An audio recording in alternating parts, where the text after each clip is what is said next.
Pregnant है, पर हर कोई आपसे कह रहा है कि प्रेगनेंसी में पपीता नहीं खाना, लेकिन क्यों?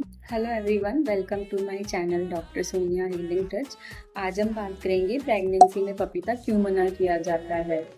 प्रेगनेंसी में कच्चा पपीता या अनराइप पपाया जो होता है वो मना किया जाता है, क्योंकि जो कच्चा पपीता होता है उसमें लेटेक्स और पैपिन जो होता है वो अच्छी मात्रा में होते हैं, बहुत अच्छी क्वांटिटी में होते हैं।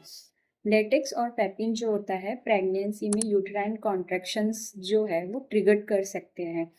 पैपिन जो होता है वो हैज़ ए प्रोस्टाग्लैंडिन के जैसे वर्क कर सकता है, तो इस वजह से जो है प्रेगनेंसी में पपीता जो कच्चा पपीता होता है वो मना किया जाता है।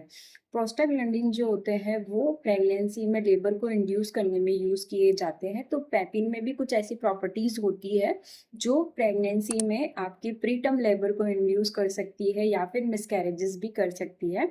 तो इसलिए ही प्रेगनेंसी में कच्चा पपीता खाना मना किया जाता है।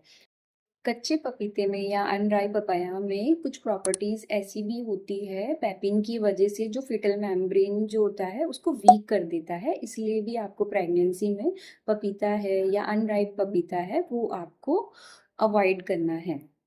हाँ, लेकिन आप पक्का पपीता या जो पूरी तरह से राइप पपीता है वो थोड़ी बहुत क्वांटिटी में खा सकते हैं, क्योंकि जो पपीता होता है वो रिच इन फाइबर होता है, विटामिन ए होता है, तो थोड़ी बहुत क्वांटिटी में आप अच्छे तरह से पका हुआ पपीता तो ले सकते हैं।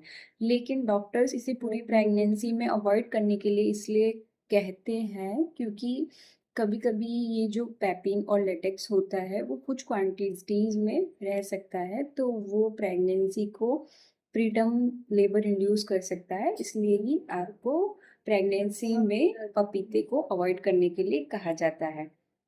होपफुली ये जानकारी आपके लिए मददगार रही होगी। तो अगर आपको वीडियो अच्छा लगा हो तो शेयर, लाइक और सब्सक्राइब।